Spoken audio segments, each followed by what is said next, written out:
ne suis pas si bonne, donc j'ai besoin de mes feuilles. Hein. Ceux qui parlent français. J'aimerais tout d'abord remercier à tout le monde pour être venu jusqu'ici, à M. François Mellon et à l'équipe de Catalogne de Peuple d'Espagne pour nous donner une voix. Donc la Source Avarnia, une voix qui est timide, même timorée, mais ferme et qui grandit chaque jour. J'aimerais aussi remercier mes compatriotes qui sont venus jusqu'ici pour nous soutenir. Notamment, certains viennent de très loin. Je suis ici en tant que militante anti-indépendantisme, mais aussi pour représenter Tavarnia ici en Suisse. Somos Tavarnia. À mon passage, il y a 2 semaines au Parlement européen, je rencontrais des gens très très intéressants, donc une femme qui m'a beaucoup marquée. Cette femme était spécialiste du Pays Basque. Elle s'appelle Maite Pagasurtunga. Elle a fait une étude en synergie avec d'autres experts et puis intellectuels qui parlent, je crois que M. François Mellon en a déjà parlé, d'une autre façon, d'une pathologie politique et du populisme et du national-populisme dans l'Europe démocratique. Elle a mis l'accent sur ces critères, les critères qui définissent donc cette pathologie. Elle semble tout droit sortie du comportement catalan, enfin indépendantiste catalan. Je vais vous le lire rapidement pour que vous voyez, ceux qui connaissent déjà le problème, comment on peut quand même le mettre dedans. Donc premièrement, il crée une falsification sommaire de la région et de son histoire. On présente une région comme une victime historique parfaite. On revendique une unique forme des communautés considérées comme naturelles et essentielles. Un seul discours est accepté pour l'être national, pour définir l'être national. Le langage politique devient ultra sentimental. Cette soupe juteuse, composée des sentimentalismes extrêmes et de la notion de souffre-douleur. Attendez, je me suis perdue. Oui, le mène à justifier que leur projet est au-dessus des lois. Ce qui nous donne la dernière caractéristique pour définir cette pathologie, à savoir que le national-populisme méprise la loi en vigueur. Nous pourrions argumenter tous les points un à un, en parallélisme avec l'indépendantisme catalan, mais ça serait trop long. Donc je vais juste vous raconter une petite histoire qui m'a semblé très pertinente pour illustrer le dernier point. Alors en France, dans un débat télévisé sur la Catalogne, il y a un expert qui a dit ceci, qui a raconté cette histoire.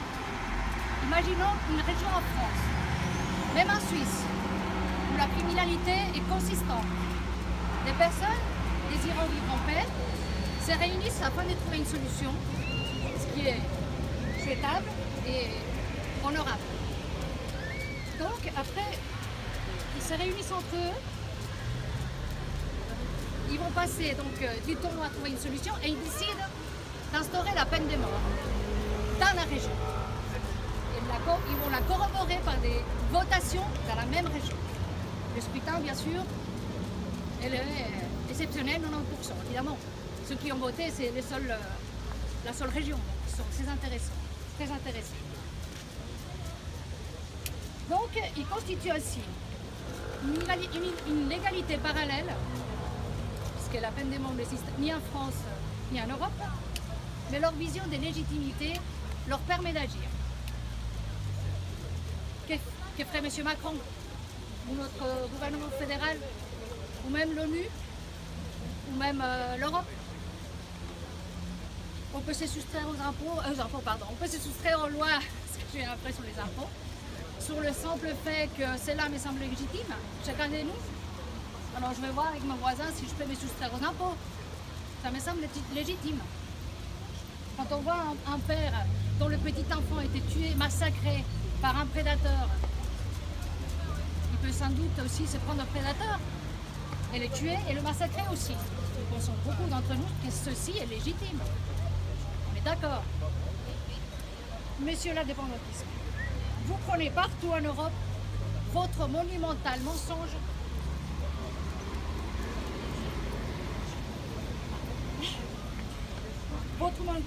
de légitimité et des droits des peuples à l'autodétermination, sachant pertinemment qu'il s'agit des suprématies et d'intérêts purement économiques.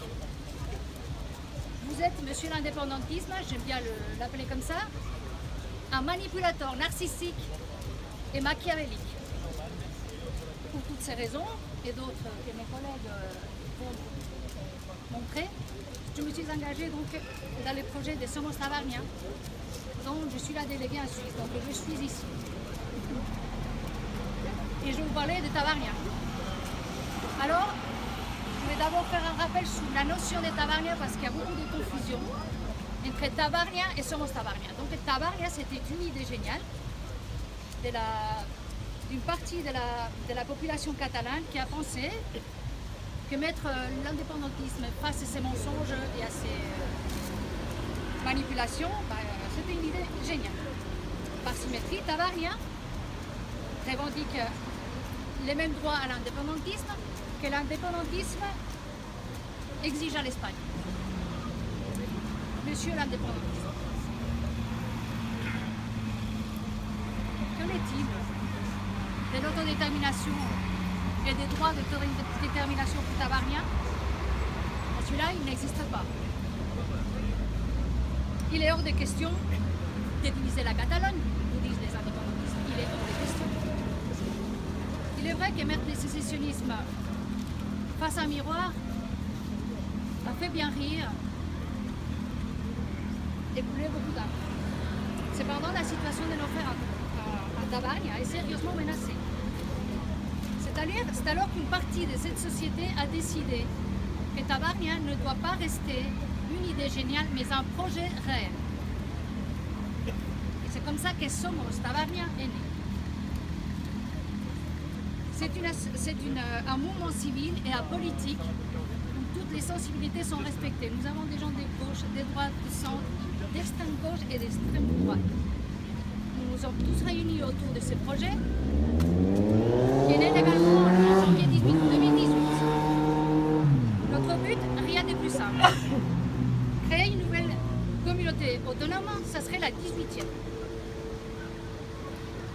Cela peut se comparer pour nous les Suisses qui sommes ici à la division d'un canton en deux. Comme c'est arrivé avec le jour à Bernois. Donc on parle bien d'une division d'un canton en deux. Rien à voir avec une sécession, la sécession d'un pays. Ça n'a rien à voir. Il faut bien faire la différence. Cette nouvelle région serait formée par Tarragone et Barcelone notamment, mais séparée de la Catalogne. Certains l'appellent Catalunya la Nueva pour enlever cette idée de Tabarnia et du Rire, à l'image de Castilla la Nueva et Castilla la Vieja. Je dois dire que cette appellation me plaît beaucoup. Une séparation de ce genre s'est déjà produite en Espagne sans aucun encombrement grâce à l'article 14.1 de notre Constitution. Donc Madrid et Murcia, ils se sont séparés aussi, ils ont eu des communautés autonomes séparées. Et Cantabria aussi. Cantabria aussi? Je manque d'informations alors. Alors, Tarragone et Barcelone sont des zones côtières, des villes très développées, pro-européennes et cosmopolites. Son aire, par rapport à la Catalogne, est de 28%. Elle génère quand même le 78% du PIB catalan, en elle seule. C'est pas mal. Les zones indépendantistes, elles se trouvent à l'arrière du pays. Elles sont corroborées par les votations. Elles se trouvent à l'arrière du pays, ils sont généralement agricoles. Depuis la déclaration unilatérale d'indépendance, 4000 entreprises ont quitté Barcelone pour s'installer dans le pays. Donc notre économie est sérieusement mise à mal et il faut agir. Notre but aussi, c'est de réinstaller l'espagnol dans de l'éducation publique, puisque c'est la langue prédominante dans cette région, sans pour autant enlever le catalan. Nous sommes espagnols et fiers de l'être, mais aussi catalans. Pour ces projets, nous avons besoin de récupérer nos structures, nos infrastructures, notre économie et notre culture propre. Beaucoup reprochent à ce projet de vouloir résoudre une séparation par une autre séparation. Ceci est totalement faux. Se séparer de la Catalogne signifie rester en Espagne et donc ce n'est pas une séparation mais une confirmation d'un état de fait déjà existant. On dit d'ailleurs que le problème est dans la solution et la solution est dans le problème.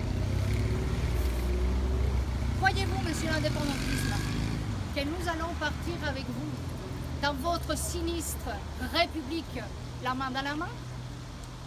Le croyez-vous? Pensez-y. Si nous, on devient indépendant, votre République deviendrait tout d'un coup légitime en s'approchant du 100%. Quelle aubaine! Tout à fait. Ceci pourrait devenir une réalité pour eux. Donc, mais cela ne vous intéresse pas. Sans moyens financiers, c'est pas possible. Alors, ces indépendantistes, moi, ils me rappellent le président américain, M. Trump. Avec son mur, avec la création de son mur, pour se protéger de l'Amérique latine et du Mexique. Il s'entête avec son mur. Et rien de plus normal que le Mexique le finance. Et vous, monsieur l'indépendantisme, vous vous entêtez avec votre journal république. Et rien de plus normal que la région qui ne veut pas vous suivre la finance. Mais voyons, il faut croire qu'en politique, le temps est aux farceurs. Pour conclure, une conclusion quand même, je vais faire des demandes précises, d'une part à la presse, donc nous demandons à la presse internationale de s'intéresser aux différents acteurs, de trouver les différentes pensées, de demander à ces mêmes acteurs des arguments solides et s'il vous plaît vérifiables. Le sécessionnisme avance des énormités qu'il faudrait vérifier, ou du moins se renseigner. Pour cela, les experts n'en manquent pas. Jusqu'à maintenant, seule la partie indépendantiste catalane a été entendue. Nous voudrions, nous aussi, la partie non indépendantiste être entendue.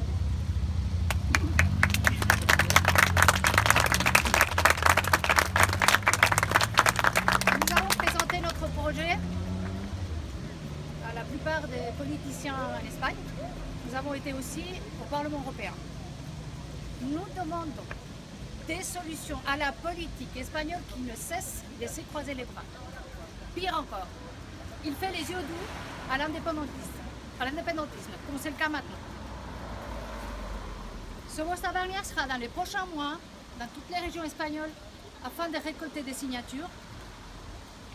Nous serons également en Europe et en Suisse. Donc je serai ici pour ça aussi. Nous, la majorité silencieuse catalane et le reste des Espagnols, nous allons nous serrer les coudes.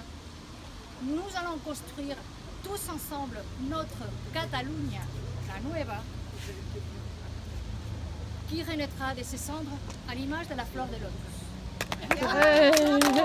Bravo!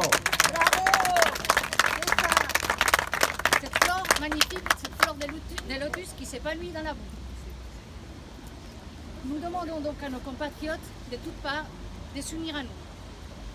Pour ceux que cela intéresse, je me trouve à votre disposition et, monsieur l'indépendantisme, je ne sais pas où il est, nous vous souhaitons bonne chance, mais sans nous. Merci.